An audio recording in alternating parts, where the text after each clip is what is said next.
Ọbụzi onye na-ekwunu Meks Nwa Ohabuenyi na bebulukwe bata maka na ife onye ma anyị ya ka ọ na-eme n'elu ụwa.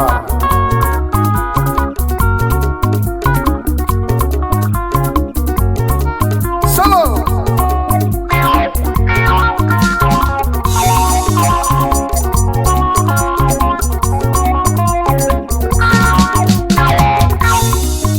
Elda na South Akachukwu sogeje n'osoga na Elda na South Akachukwu sogeje n'osoga na Elda na South Akachukwu sogeje n'osoga na Elda na South Akachukwu sogeje n'osoga na Ifeanyi na yo Chineke ogologo ndụ arisike ifeọma solo anyị na-aga ndụ ebebe. Ifeanyi na yo Chineke ogologo ndụ arisike ifeọma solo anyị na-aga ndụ ebebe. Ifeanyi na yo Chineke ogologo ndụ arisike ifeọma solo anyị na-aga ndụ ebebe. Ifeanyi na yo Chineke ogologo ndụ arisike ifeọma solo anyị na-aga ndụ ebebe. Solo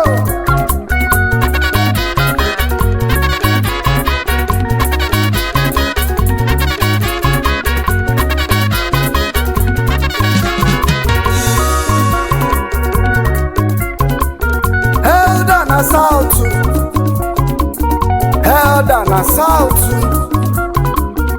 Chukwu keli n'okele ifenu na famili na ọmụlụ nwanụ n'elu ụwa igirigi. Asị na ikpe ala ama nwanze ebe nne ya nọ n'ọgba okwunu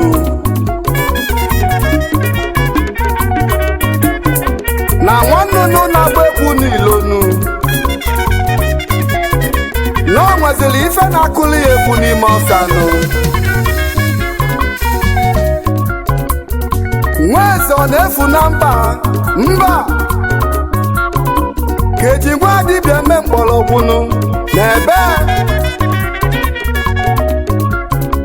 ọ bụzi onye ka anyị na-ekwunu? Sa Elda Ikemefuna,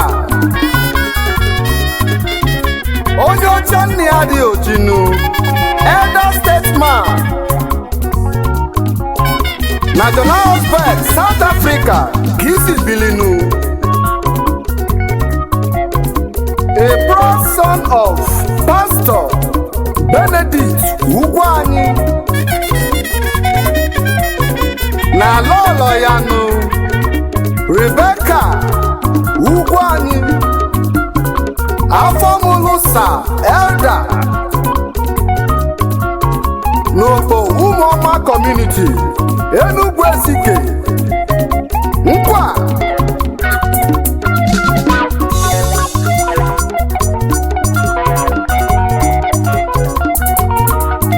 Elda na South Akachukwu sogeje n'osoga na Elda na South Akachukwu sogeje n'osoga na Elda na South Akachukwu sogeje n'osoga na Elda na South Akachukwu sogeje n'osoga na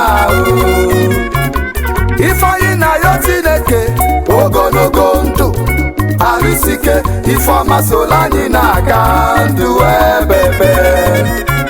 Ifeanyi na yo Chineke ogologo ndụ arisike ifeọma solo anyị na-aga ndụ ebebe.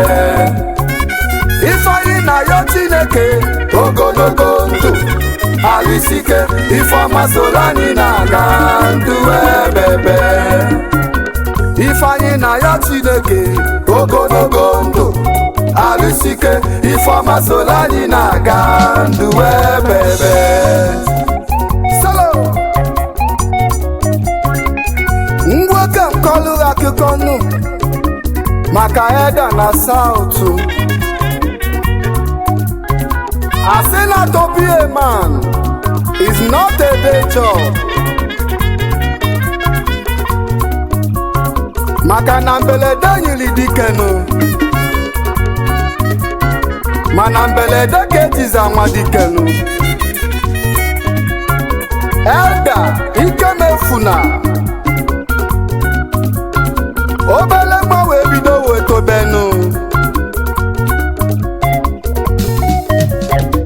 Ọ gụrụ na community primary school Okpu Ụmụọmanụ. Nwata gụsị abanye secondary school na community high school n'Okpo Ụmụọmanụ. Na ya bụ nwa na ọ gụsịrị akwụkwọ ikenu maka ịnọrọ ebe Eda na-asụ oyibo nu. Ife ị ga na-anụzinụ zimzim maka na oyibo mara ya alụ nụnụ.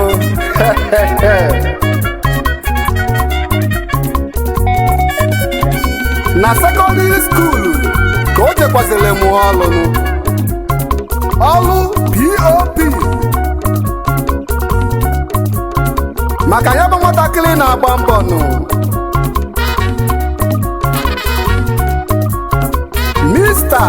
Obasi na ya kụziri ya ọlụnụ, mana ndị Eda kụziziri ọlụ erikazinụ. Ndị o tinye bụ ọlụ nyela aka nụ. Elda POP Master na ya gava na-akpọzi ya nụ. Asị na ọkụkọ anaghị echefu onye dụrụ ya ọdụ n'udu mmiri. Maka na Elda na ọ na-achọkwazi ịfụnụ Mr. Obasi onye kụziri ya ọlụnụ. Maka na ya bụ ọlụ nyere ya aka nụ. Nkwa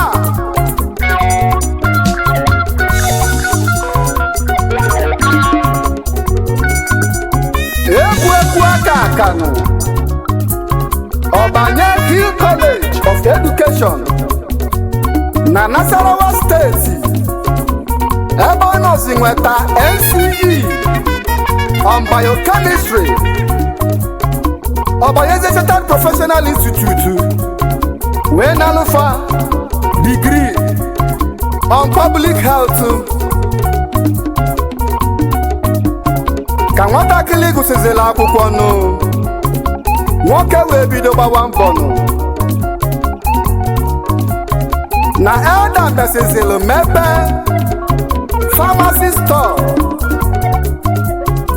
Dynamite Pharmacy and Superstores nke dị na Abuja nụ. N'ebe afọ ka o si jebezi South ka o ruzili South Africa. Nwoke wee bido wee gbaba mbọ.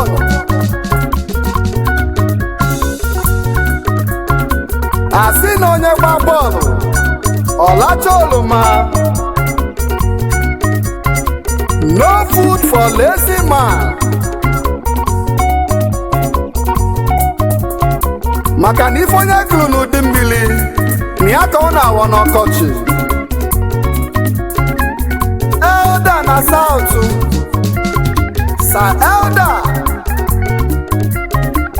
Elda Statesman, CEO Elda's Grocery Store Pty South Africa Limited. Elda na South, CEO CEO Elders Merchandise Nigeria Limited. Hey! Elder na South na gị bụ chairman Noble Loyal Global Club, Secretary General Concern Igbeze North Youth, Sini Secretary General Ezike Great Achievers na gị bụ former Secretary 12 Apostles Social Club of Nigeria, Associate Secretary Great Friends Club of Enugu,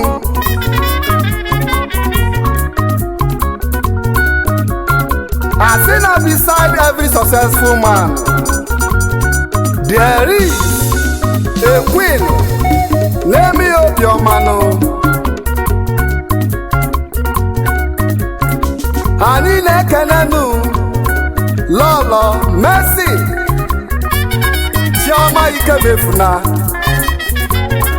Omo Bidia Nwoye chọtalesi nwaanyị n'elu ụwa nọchọtala ifeọmanụ Oriakụ Elda nwaanyị ọmanụ ọya balịghị anyị ejezie na South ka anyị kelenu nwanne malobi nwanne ya n'elu ụwa Odogbunu ugwu anyị Ugochukwu the Solet General Trading South Africa Pty Limited, onye Chimeleze 1 na Johannesburg, South Africa, kisi bilinu Mpanukwu Elda Gina Lolo inu Mrs. Ifeoma Ugochukwunu the Solat n'Ifeoma imelu Elda n'elu ụwa n'otuli ya afọnụ n'ife ọ na-aya olisa kele ụwa n'isi gị na ezinụlọ inu bụ ogologo ndụ na arụ isi ike. Solet ọya balịghị anyị na-ekenenu the giant comrade ugwu anyị Emmanuel Imamagada nnekwu mmọnwụ n'okpu ụmụọma ka isi ejenu na United States of America ka isi bilinu freedom fighter eziokwu bụ ilo mana eziokwu bụ ndụ. The giant comrade Imamagada nnekwu mmọnwụ ejiri mara obodo Odogwu nwanne dị na mba nọ ya dịrị gị mmanụ.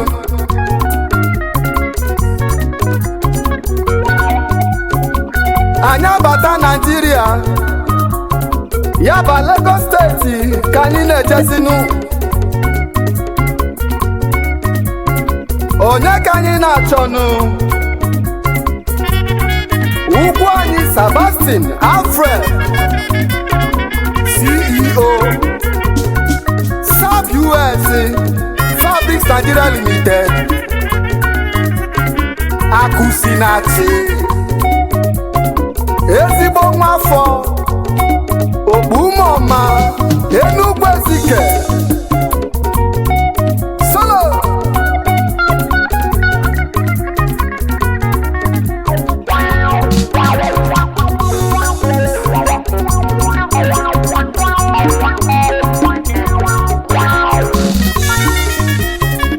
Anyị abatanụ n'Ibadan n'Ọyọ steeti ka anyị na-ejezinu ka anyị jee kenenu obele nwa Chimeleze Comrade Abe Solomon Sodak Investment Nigeria Limited, permanent good man, educated entrepreneur, high chief, Omelora One, Namaja Kingdom, Enugwesike.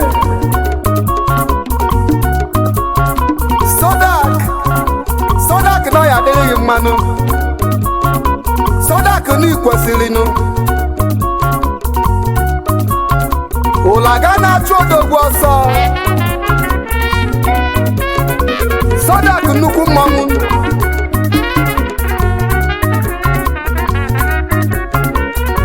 Ka anyị kenenu ndị ji mara obodo, ndị fọma na-adị mma n'elu ụwa.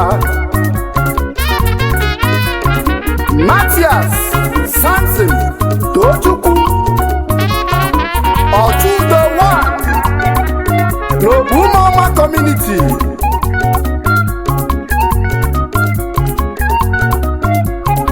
ezi nwanne bụ chibe ya Ochudo One n'ọya abalị.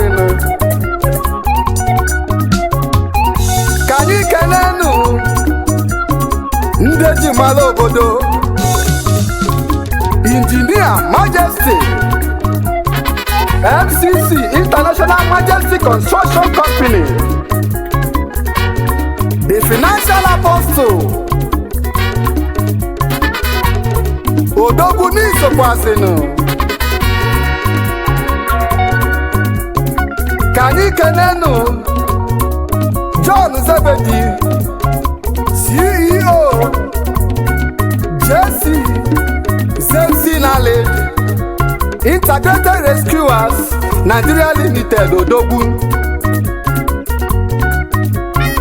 na Benin City ka isi bilinu. Odogwu ala pempenu JC ọya balinu. Ka anyị jezie kenenu Chief Ogile Okafọ Obeleze One n'Ogbumọma Autonomous Community, na gị bụ CEO Ogileje Enterprise na Yaba Lagos. Obeleze One ọya balinu. Ka anyị kenenu Diba Barrister Kenneth Kanayo, nwata na-aya eze, ọ na-akọnsida gị na lọlọyin Mrs. Kanayo Sarah White, onye ọcha bịara ụwa n'oji na Ministry of Justice Enugu State ka ị na-alụzinụ. Secretary General 12 Apostles Social Club of Nigeria, n'Igbamodo Enugwesike ka isi ejezinụ. Diba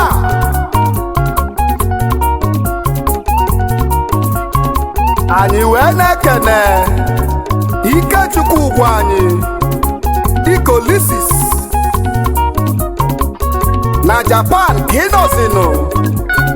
Nnukwu nwa dealer in Toyota Japanese, executive member United Global Friends Club na Amachala Enugwesike ka isi ejenu.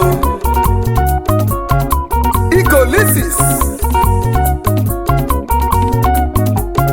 ka anyị kenenu Odo Simon Osai 18 years 80 million, ezi ụmụ okorobịa One of Ezikoba n'eletrika ka ị na-elezinu n'Idumota Lagos, mana Ogbumọma ka isi isi ejezinu nnukwu nwa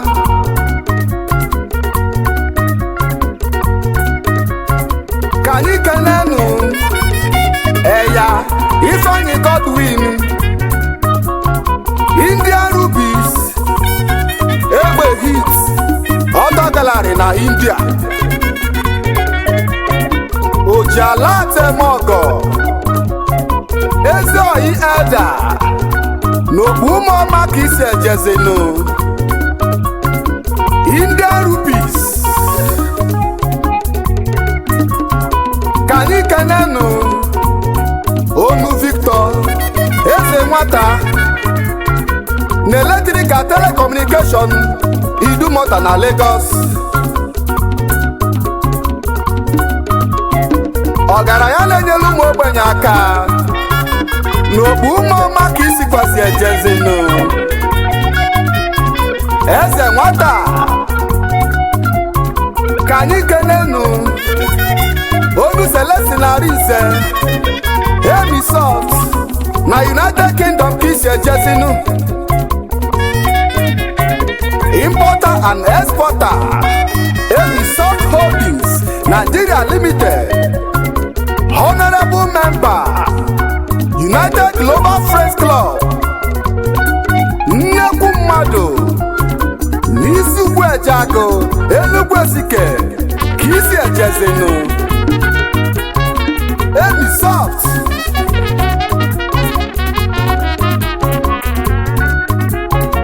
anyị wee na-ekene Odo Kevin Oluchukwu Nzebikolo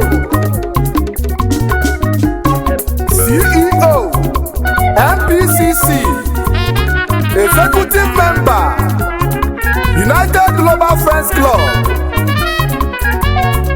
Ezike Celebrity #1 n'Igogoro Enugu Ezike ka isi ejezinu Nzebikolo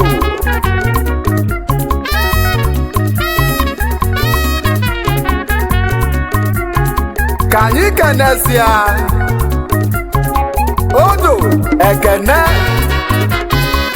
onye nwe ego na Cotonou Kabila Honorable Member United Global Friends Club Igogoro Enugu Ezike ka isi kwasị ejezinu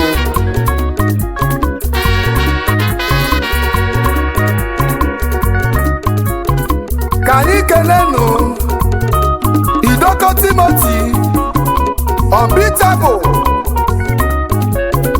CEO Unbeatable Electronics ọgaranya nwere obi salisali na Amaja Enugu Ezike ka isi kwasị ejezinu mana Benin City ka isi bilinu Unbeatable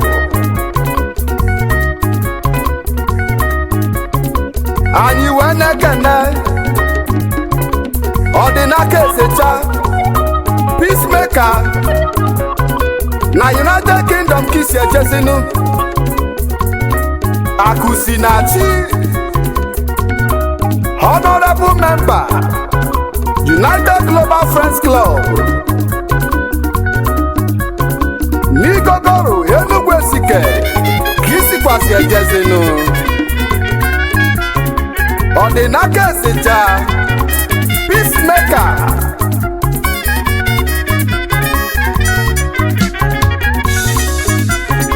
Honorable Hillary Esidoko Odogwu Nwa Managing Director Greater Glory Company Nigeria Limited Former BDO MTN Abuja Nigeria BOT Member Concerned Igweze Northwood Sini Financial Secretary The 12 Apostles Club of Nigeria Enugu Branch Odogwu Nwa Okoro Johnson Chukwuma Igwe Benz na anyị kenelu gị. CEO Igwe Chumako Investment Pty South Africa Limited, Nwafọ Ikolo n'Igbo Etiti Enugu Steeti. Anyị wee na-ekene Osita Agbedo Osile na Dubai Emirates Arab Money, Executive Member United Global Friends Club n'Ikokoro Enugu Esike kisikwasi ejezenu. Osile Arab Money, Ogbonna Ugochukwu, Ogbonna Alhaji Gaba Ugo Gold, Akuga Messi Abiawa na Amaja Kingdom, Chairman Bright Ages Association of Nigeria Enugu, Member Great Friends Club Enugu. Anyị wee na-ekene Okenyi Chinedu SMB Edurobio na Canada, Nwanne Dị Namba, Executive Member United Global Club n'Okwumama ka isi ejezenu. Edurobio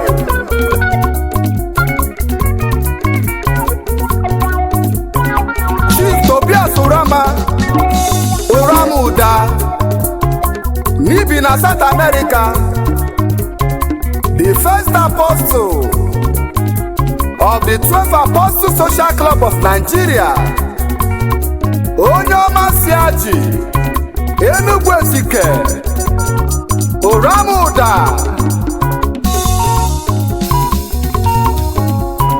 Eze Joseph Chukwuemeka Bluetooth, Nwata ego na-erubeli isinu, Foreign Interior Dealer na Anambra State ka isi bilinu, mana Okwumama ka isi ejezenu. Bluetooth, Nwata ego na-erubeli isi, Omekisili Oluchukwu alias Don K, ezigbo ụmụka afọ ome n'Ikokoro Enugu Esike, Don K Global Enterprises na South Africa ka isi bilinu. Don K Agbedo Victoria Honora Vicky Dubai Emirates Starboy Arab Money Onyoma, Honorable Member United Global Friends Club Ndeti Malo Obodo.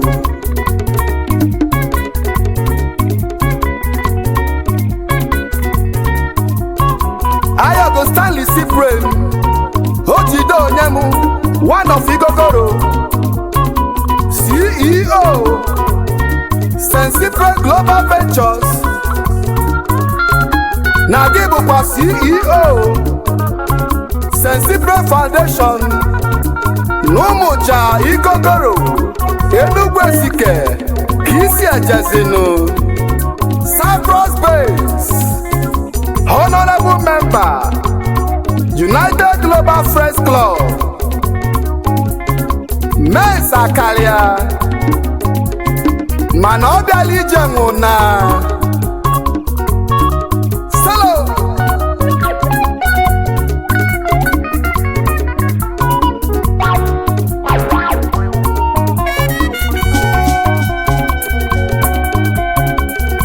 Elda na South Akachukwu sogeje n'Osogana Elda na South Akachukwu sogeje n'Osogana